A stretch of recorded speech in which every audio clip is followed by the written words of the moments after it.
प्रारंभ करते हैं ईश्वर को याद करते हुए, ईश्वर का स्मरण करते हुए, प्रार्थना के साथ। सर्वप्रथम योगी प्रार्थना। ओम संगच्छध्वं संवदत्वं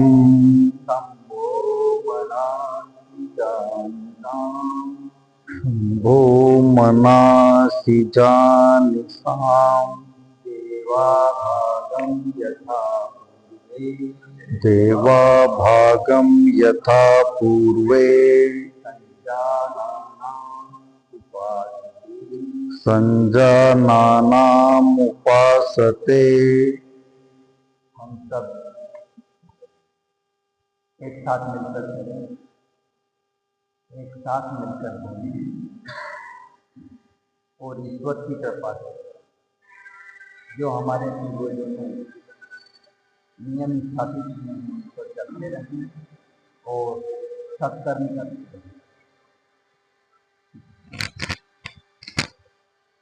हम ईश्वर की प्रार्थना के साथ हमारे यौगिक सत्र का प्रारंभ करते हैं सरल व्यायामों के साथ। इन व्यायामों के दौरान हम पूर्ण गति के साथ अपने शरीर को संचालित करेंगे।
व्यायामों को हम कुछ और योगिक क्रियाएं कर न पाए समय अभाव के कारण, तो केवल 10 मिनट के इन व्यायामों से भी हम अपने संपूर्ण शरीर को स्वस्थ रख सकते हैं।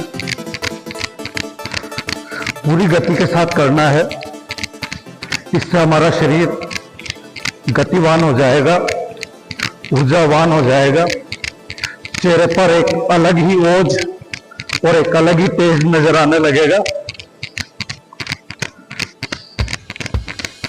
बस आवश्यकता है नियमितता की।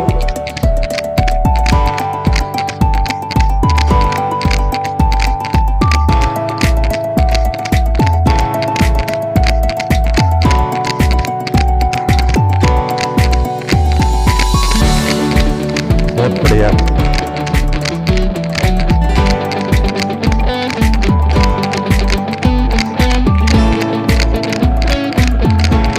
इन क्रियाओं को करने के बाद हमारे दैनिक कार्यों को पूरी क्षमता के साथ, पूरी ऊर्जा के साथ और पूरी गति के साथ संपादित करने की स्थिति में आ जाते हैं और बिना थके हुए हम अपने कार्यों को संपादित करने लगते हैं। सामान्य व्यक्ति की तुलना में अधिक गति के साथ, अधिक ऊर्जा के साथ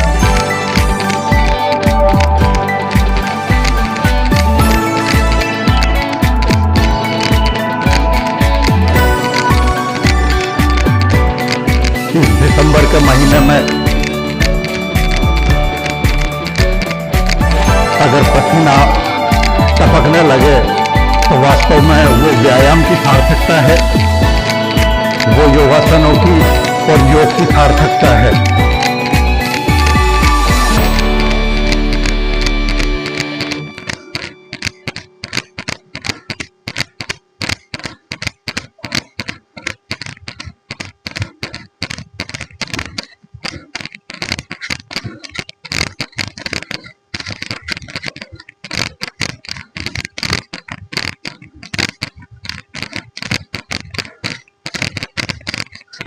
कोशिश करें इस व्यायाम के दौरान पैर कमर के बराबर ऊपर उठ जाएं।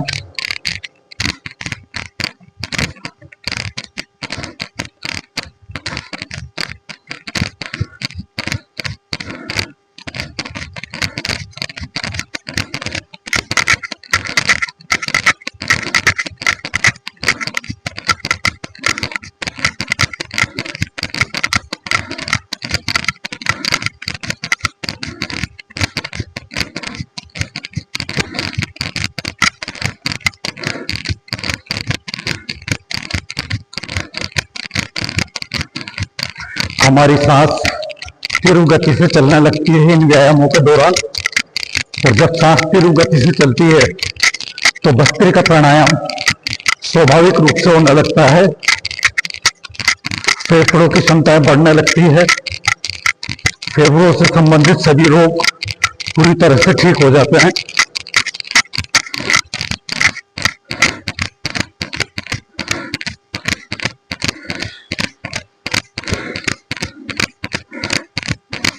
चेहरे की मुस्कान खोनी नहीं चाहिए, मुस्कुराते हुए करना है।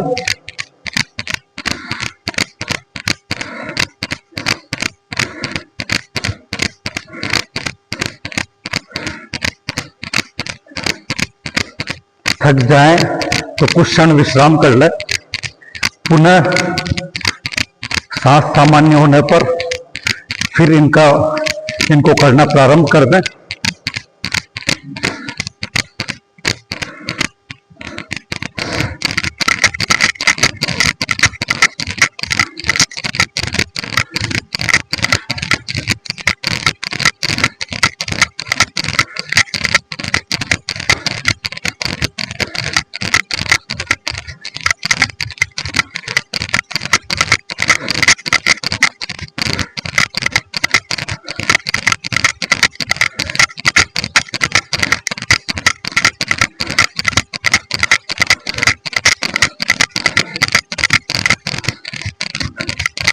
सांस सहज होने के बाद पुनः वापस प्रारंभ कर दें इन गतिविधियों को करना।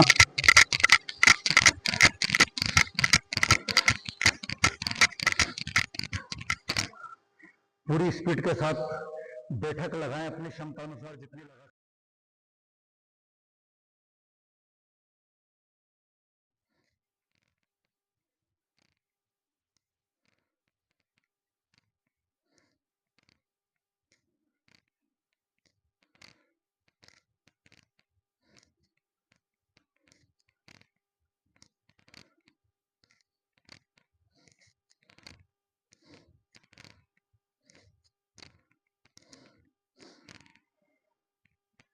हाथों को संचालित करें पूरी गति के साथ।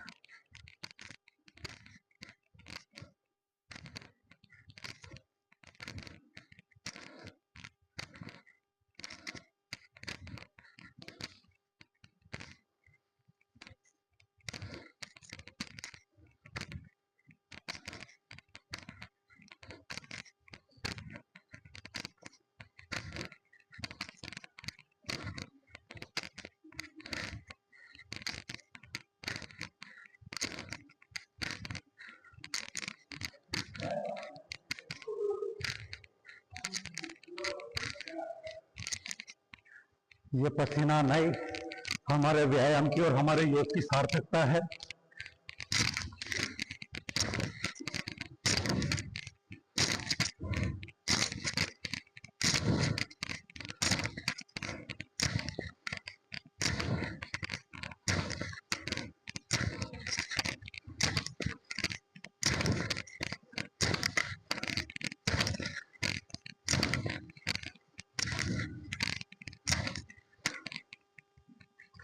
हाथों को पूरी ताकत से मसल लें।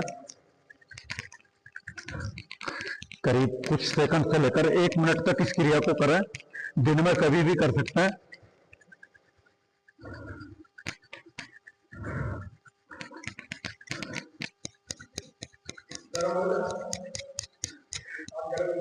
पूरी सुस्ती भाग जाएगी।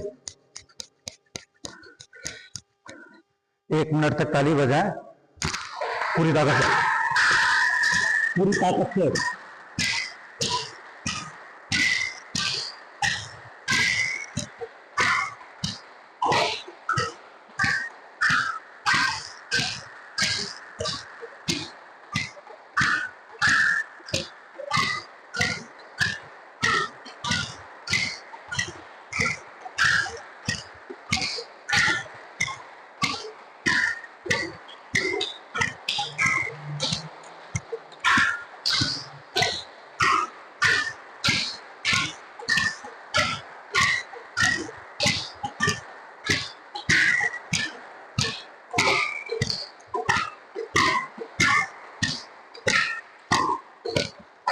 गर्दन को पूरे झटके से पूरी गति के साथ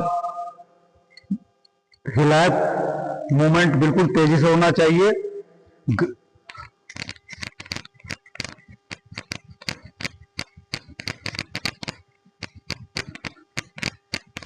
बिल्कुल धरती घूमती हुई नजर आनी चाहिए।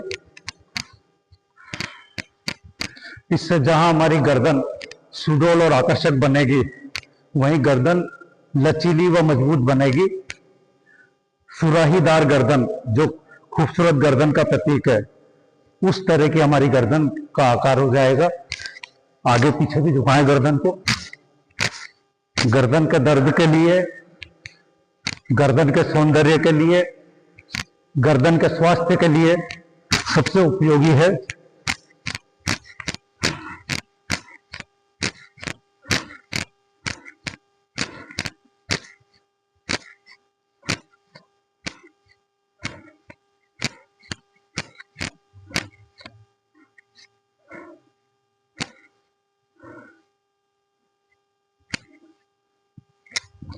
ताड़ासन कर लें 1 से 1 मिनट तक। जमीन पे केवल पैरों का अंगूठा और उंगलियां टिकी रहेगी, बाकी पूरा शरीर ताड़ के समान खिंचा रहेगा। शरीर के सभी तरह के दर्द इस ताड़ासन में ठीक हो जाते हैं। कम से कम 1 मिनट नियमित अभ्यास करें। दिन में भी आलस्य होने पर ताड़ासन का अभ्यास किया जा सकता है।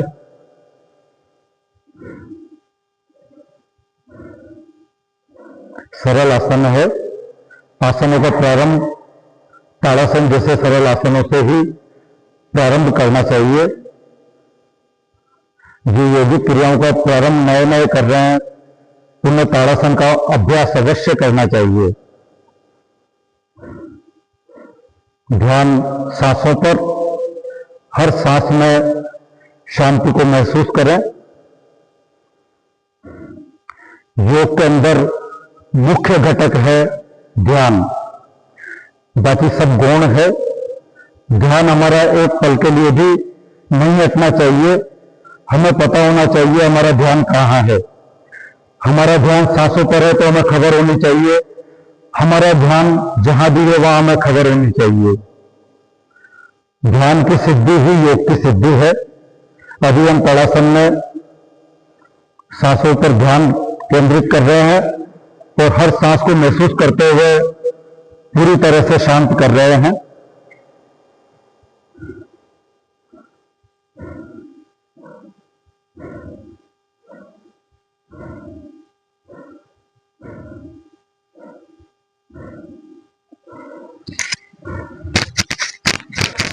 वज्रासन में बैठ जाएं।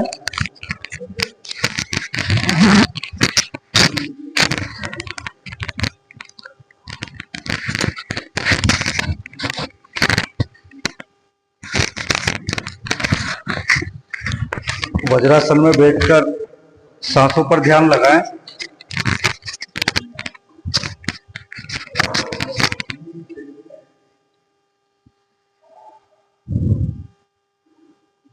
दस मिनट के इन सरल व्यायामों के बाद हमारे सभी के ऊनी कपड़े खुल चुके हैं। इस दिसंबर के महीने में लगभग सभी का पसीना आ रहा है। यह हमारी व्यायाम और योगिक क्रियाओं की सफलता है कि दिसंबर माह में भी हम अपने शरीर से पसीने को निष्कासित कर रहे हैं। 24 घंटे में कम से कम एक बार हमारे शरीर से पसीना अवश्य निकल जाना चाहिए, भरपूर मात्रा में। यह अच्छे स्वास्थ्य के लिए आवश्यक है। वज्रासन में दोनों घुटनों को मिलाकर बैठें। दोनों घुटनों को मिलाकर एड़ियों के बीच में बैठना है।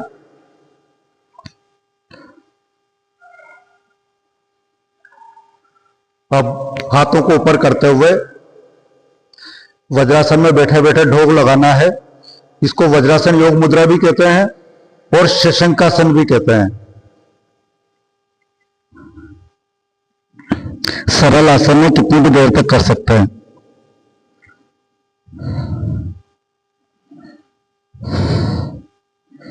ध्यान सांसों पर।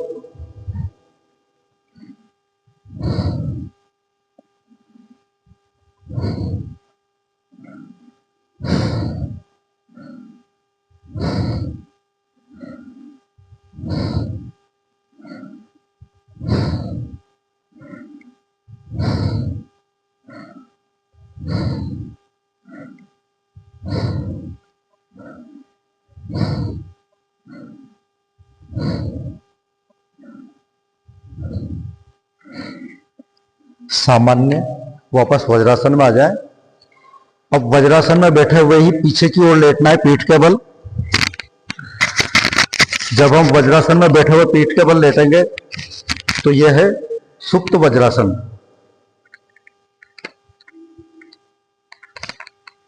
जितना पीछे झुक सकते हो उतना ही झुकना है, जबरदस्ती नहीं करनी है, झटके से कुछ भी नहीं करना है। सब आसनों को आराम से करना है।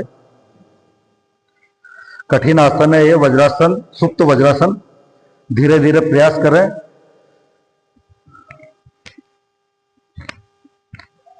सिर के बीच के हिस्से को जमीन पर टिका दें। हाथों को, घुटनों को जमीन पर टिका दें। हाथों को नाभि के ऊपर रख लें।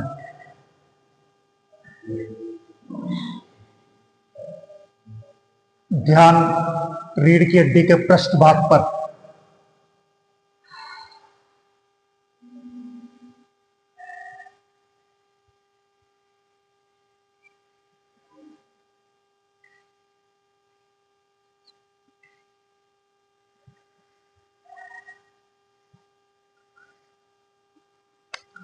बहुत बढ़िया। जो इन कठिन आसनों को नहीं कर सकते हैं वो सरल आसनों को करते रहें। इसके बाद पीठ के बल लेट जाएं।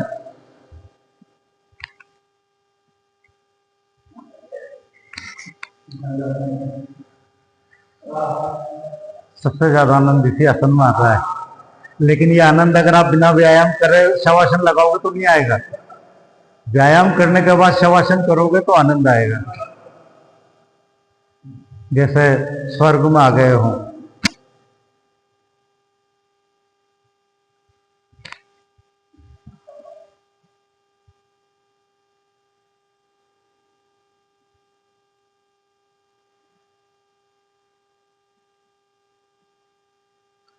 शरीर को पूरी तरह से शिथिल करके आराम दें।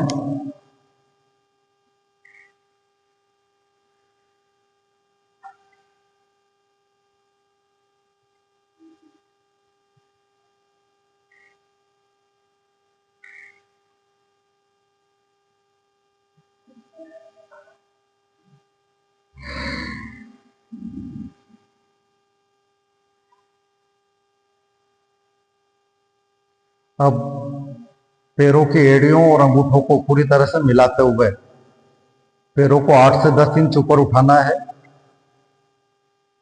यह है उत्तान पादासन। लगातार ऊपर नहीं उठा के रख सकते हैं तो ऊपर उठाएं, फिर नीचे रखें, फिर ऊपर उठाएं, जल्दी जल्दी ऊपर उठाएं, फिर नीचे रखें। लगातार उठा के रख सकते हैं वो सबसे बढ़िया है, पर नहीं उठा सकते हैं तो उठाएं रखें, उठाएं रखें।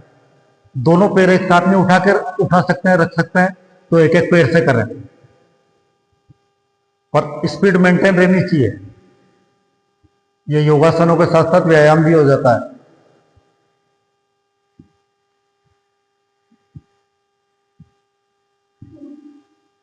बहुत उपयोगी आसन है,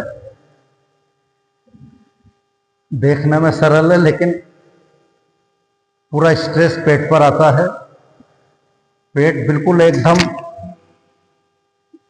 पेट का जो कड़ापन है वो पूरा खत्म हो जाता है और पेट बिल्कुल नरम हो जाता है। पेट की आंतें पूरी तरह से सक्रिय हो जाती है, गतिशील हो जाती है और पेट के रोग, कब्ज, गैस, एसिडिटी पूरी तरह से इस आसन के नियमित अभ्यास से खत्म हो जाते हैं। कुछ क्षणों से प्रारंभ करके जितनी देर आप इसको कर सकते हैं, लगभग 1 मिनट तक करें।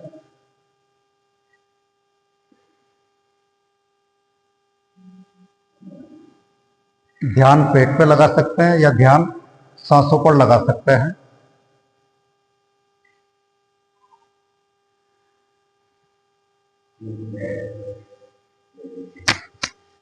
शवासन में विश्राम करें और जो पहले से विश्राम कर चुके हैं वो कोई नई योगिक क्रिया प्रारंभ करें।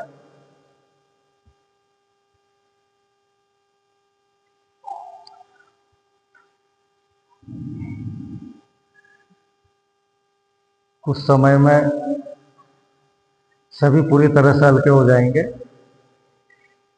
अब पैरों को घुटनों से मोड़ते हुए, हाथों की उंगलियों को आपस में सटाते हुए,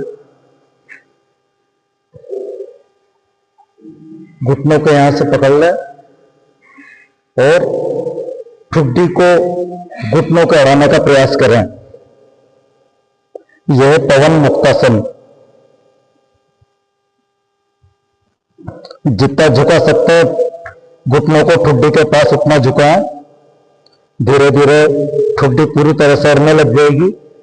जो प्रारंभ से आ रहे पहले दिन से 24 नवंबर से वो सभी कठिन आसनों को पूर्ण स्थिति तक करने लगे हैं।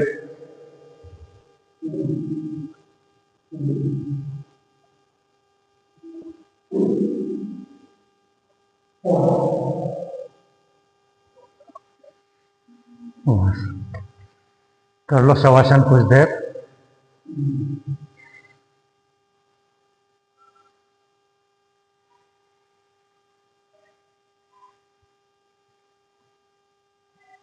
अर्ध हलासन यानी बिना घुटना मोड़े पैरों को ऊपर उठाना है और अंगूठों को आंखों के सामने लाना है। दृष्टि पैर के अंगूठों पर। यह है अर्ध हलासन। घुटने मुड़े नहीं, ज्यादा पीछे भी नहीं ले जाना है, बस ये सीधे रहना चाहिए। 90 डिग्री का कोण की आकृति बनेगी हमारी।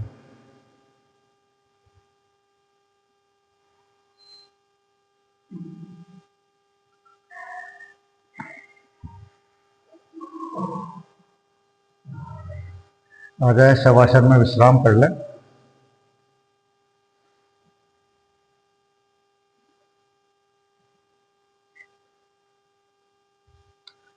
अब सेतुबंध आसन जो सरल आसन है सभी कर सकते हैं।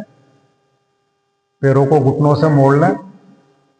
अगर हाथों से पैरों के निचले हिस्से को पकड़ सकते हैं तो पकड़ लें।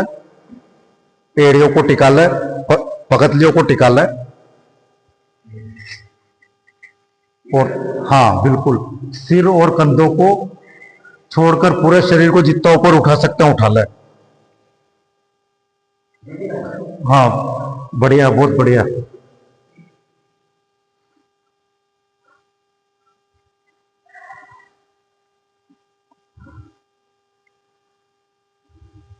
सरल आसन है, सभी कर सकते हैं, कितनी भी देर तक कर सकते हैं। हम लगभग 1 मिनट तक करने का प्रयास करेंगे। ध्यान, सरल आसनों में ध्यान सांसों पर लगाएं।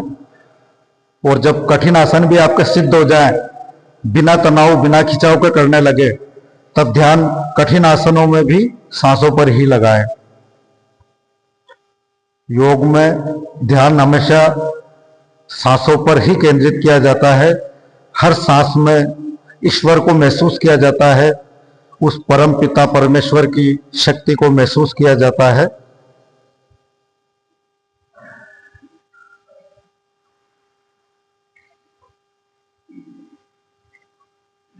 शवासन में आ जाएं, विश्राम करें पूरी तरह से।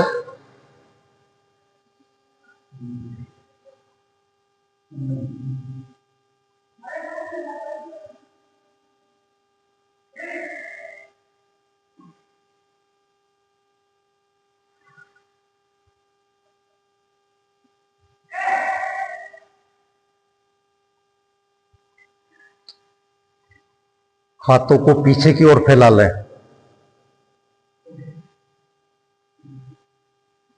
लेटे लेटे ही बिल्कुल पीछे फैला लें। और कंधे और गर्दन ऊपर उठा लें। हाथ अपने आप ही ऊपर उठेंगे। जितना ऊपर उठा सकते हैं कंधे गर्दन को उतना ऊपर उठा लें। और पैरों को 4 से 6 इंच के बराबर ऊंचा उठा लें। यह है हृदय स्तंभासन, और इसी को दीर्घ नौकासन भी कहते हैं। हृदय के ब्लॉकेज पूरी तरह से खत्म हो जाते हैं।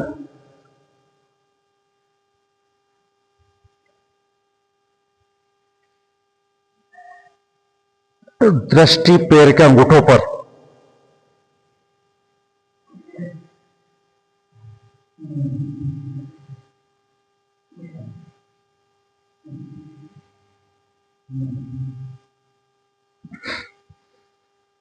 आराम से अब पेट के बल लेट जाएं।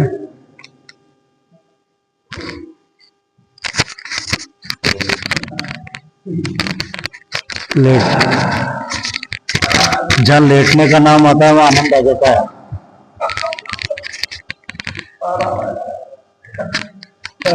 और योग का उद्देश्य भी आनंद की परम अवस्था तक पहुंचना, परमानंद तक पहुंचना है। हम पूरी योगिक क्रियाओं के बाद वास्तव में परमानंद और परम शांति तक पहुंच जाते हैं। ये ही समाधि है, योग की सर्वोच्च अवस्था, परमानंद और परम शांति की अवस्था। साष्टांग प्रणाम करते हैं, साष्टांग दंडवत करते हैं। सांसारिक व्यक्तियों से चित्त को हटाते हुए अपने आप को ईश्वर को समर्पित कर दें। ईश्वर का ध्यान करें। हाथों को आगे की ओर फैलाते हुए जमीन से हथेलियां जमीन को छूने लगे। मस्तक जमीन पर टिका दें और अपने अपना आप को पूरी तरह से ईश्वर को समर्पित कर दें, ईश्वर का ध्यान करें।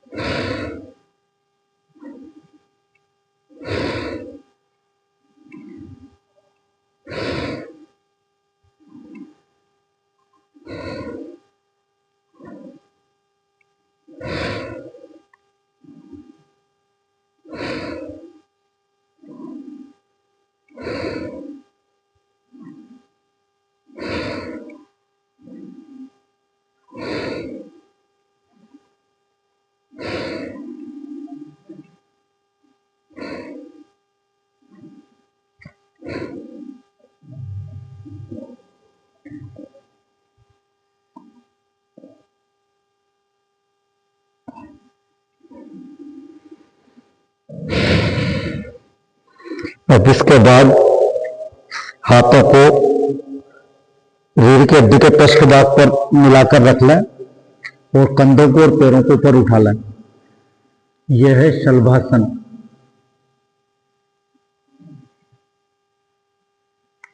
हमारी आकृति शलभ के समान हो जाती है। कमर दर्द के लिए विशेष उपयोगी। वैसे तो हर आसन पूरे शरीर को स्वस्थ करता है, लेकिन जिस अंग में खिंचाव आता है उस आसन के दौरान वो अंग पूरी तरह से स्वस्थ हो जाता है।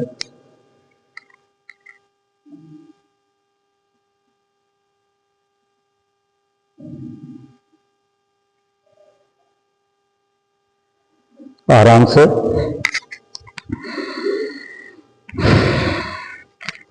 दाएं गाल को जमीन पर टिका लें। ये आनंदासन की अवस्था है। हर सांस में आनंद को महसूस करें।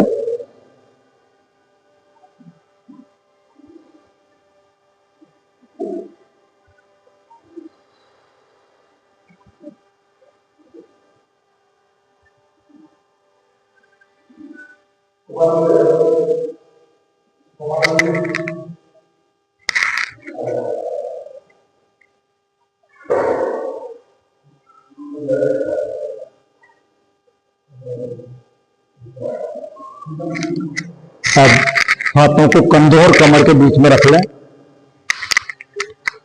और धड़ और गर्दन को जितना पीछे की ओर झुका सकते हैं झुकाएं। यह है भुजंगासन। सरल आसन है, कितनी भी देर तक कर सकते हैं। हम इसे 1 मिनट तक करेंगे। ध्यान रीढ़ की हड्डी के पृष्ठ भाग पर लगाएं।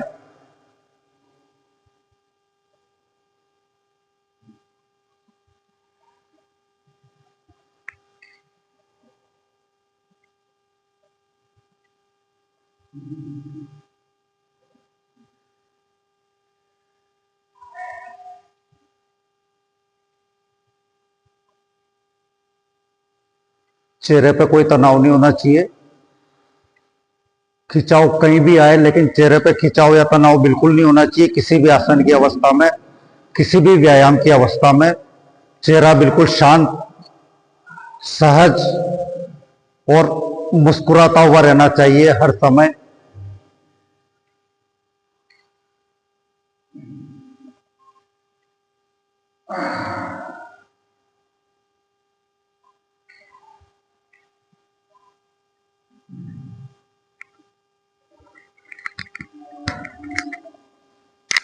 अब बाएं गाल के जमीन से सटा लें और हर सांस में आनंद को महसूस करें।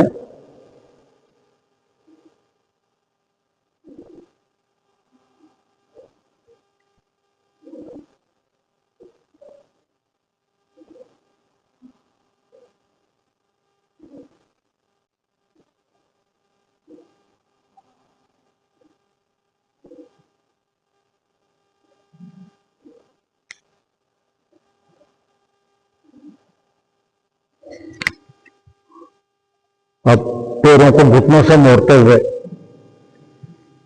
हाथों से पैरों की उंगलियों और अंगूठों को पकड़ते हुए कूलों पर पैरों की एड़ियों को टिका लें, जमीन पर ठुड्डी को टिका लें, ठुड्डी जमीन पर टिका लें। कुछ देर इसी अवस्था में रहें। ये धनुरासन की प्रारंभिक अवस्था है।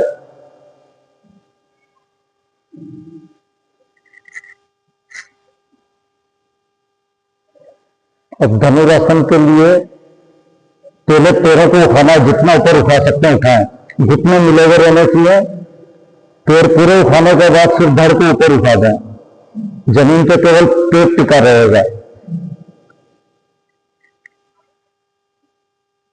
कठिन आसन है लेकिन बहुत उपयोगी है।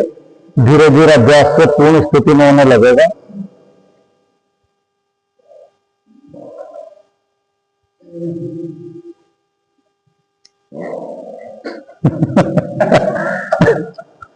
चलो हास्यासन भी हो जाता है। नेचुरल हास्यासन है ये। और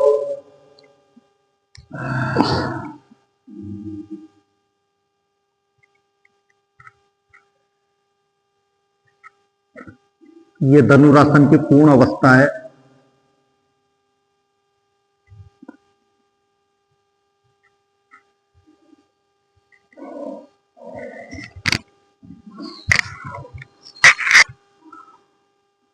अब आराम से बैठ जाएं।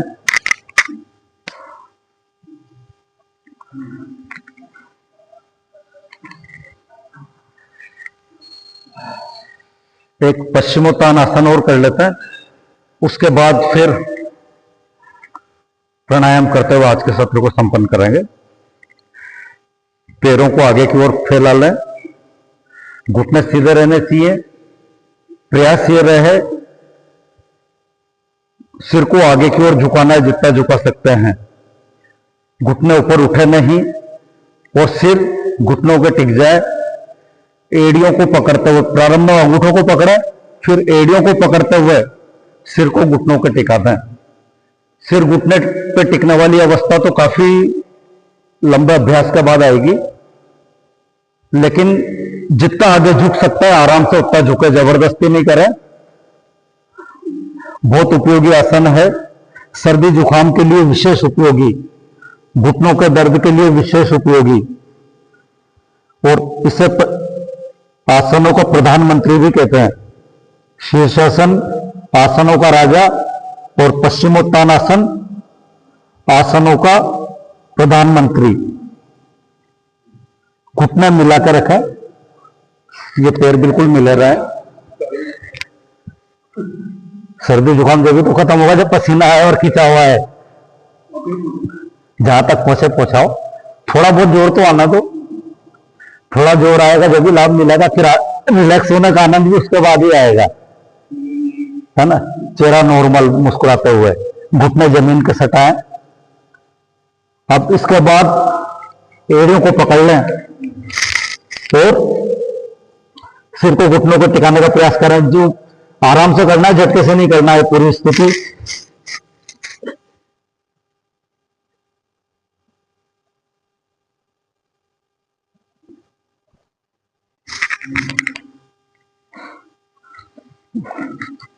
यह है पश्चिमोत्तानासन। इसके बाद एक ही आसन और कर लो आप। ये सरल आसन है। तो दोनों पगतलियों को आपस में मिलाते हुए एड़ियों को गुदा मार्ग से टच करना है।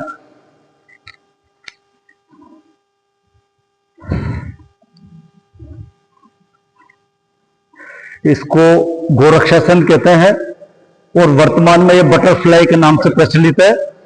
यानी घुटनों को ऊपर नीचे करेंगे, स्पीड से तो ऐसा लगेगा जैसे तितली उड़ रही हो।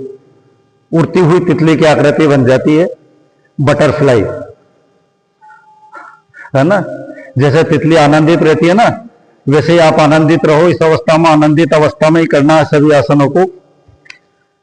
कोशिश करो घुटने जमीन के टिक जाएं और एड़ियां गुदा मार्ग से टच हो जाएं।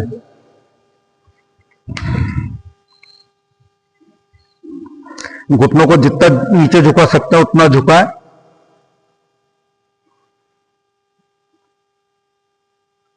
सभी विकारों को हमें इन योगासनों के दौरान, योग के दौरान, इन योगिक क्रियाओं के दौरान अपने मन और मस्तिष्क से पूरी तरह से निकाल देना है। तभी योग की सार्थकता है। जब तक विकार हमारे अंदर हैं, हमारा मन पवित्र नहीं हो सकता। क्रोध, भय, आलस्य, लोभ, लालच, घृणा, द्वेष, ये जब तक हमारे अंदर हैं तब तक हम स्वस्थ नहीं हो सकते। हमारा मन विकारों से ग्रसित रहेगा, मन निर्मल नहीं हो सकेगा, मन पवित्र नहीं हो सकेगा। तो योग के लिए पहली शर्त है शुद्धता, पवित्रता, शौच। और वो कब होगा? जब हम क्रोध, भय, आलस्य, लोभ, लालच, द्वेष, घृणा जैसे भी जितने भी विकार हैं उनको पूरी तरह से मन से निकाल दें। मस्तिष्क से सभी तरह की नकारात्मकताओं को निकाल दें। तब हमें इन योगिक क्रियाओं का लाभ पूरी तरह से मिलेगा। तब हमारा तन, मन और मस्तिष्क पूरी तरह से निर्मल होकर स्वस्थ हो सकेगा। बटरफ्लाई में तो सभी को मजा आया है ना? अब हमारे यहाँ जो रेगुलर आ रहे हैं उनका तो कम से कम मन पवित्र हो ही गया है। सभी योगी हो गए हैं। और जोगी जी हमारे बीच में, ओरिजिनल जोगी जी विरासत में योग को लेकर आए हैं। लेकिन जो हमें देख रहे हैं, सुन रहे हैं, निश्चित रूप से उनके अंदर भी कुछ करने की इच्छा जागृत होगी और एक सकारात्मकता और एक रचनात्मकता सबके अंदर क्षेत्र में आएगी। यही हमारा उद्देश्य है। अब हम पद्मासन में बैठते हुए करेंगे भ्रामरी प्राणायाम। 10 मिनट तक पूरी ईमानदारी के साथ गले से भौंवरे की आवाज निकालनी है। आवाज पूरी गले से निकलेगी। जितना गहरा उच्चारण कर सकते हैं भ्रमर की आवाज का, उतना गहरा उच्चारण करना है। और फिर उतनी पूरी भ्रमर की आवाज निकलने के बाद गहरी सांस लेनी है। फिर वापस भ्रमर की आवाज निकालनी है, फिर गहरी सांस लेनी है। ये प्रक्रिया हम कम से कम 10 मिनट तक करेंगे। 8:22 हो रहा है, 8:32 तक हम इसको करेंगे। ईमानदारी से हाथों को नीचे की 3 उंगलियों से आंखों को बंद करते हुए चौथी उंगली मस्तक पर रख लें। अंगूठों से कानों को हल्के से बंद कर लें और गले से भ्रमर की आवाज निकालें।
हमारे शरीर के स्वास्थ्य के लिए जहां योगासन और व्यायाम आवश्यक है, वहीं हमारे मन और मस्तिष्क के स्वास्थ्य के लिए प्राणायाम और ध्यान आवश्यक है।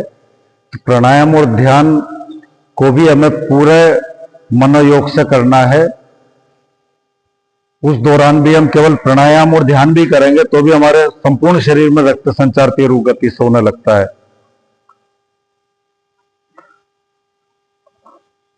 हाथों को पूरी ताकत से एक बार आपस में रगड़ लें।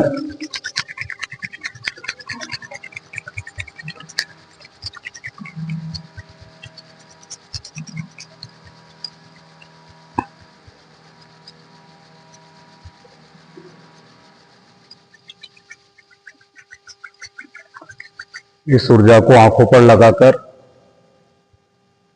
महसूस करें और अब हम प्रार्थना के साथ आज का सत्र संपन्न करेंगे। चतुर्वेदी जी, आप पहले वहीं से शुरू कर दो। सर्वे भवन्तु सुखिनः, सर्वे सन्तु निरामया, सर्वे भद्राणि पश्यन्ते, मा कश्चित् दुःख भाग भवे। ओम शांति शांति शांति। सभी लोग सुखी हों, सभी स्वस्थ हों, सभी अच्छे कार्यों को करें, सभी अच्छे कार्यों के साक्षी बने। हम ईश्वर से यही प्रार्थना करते हैं। सर्वत्र आनंद हो, सर्वत्र शांति हो।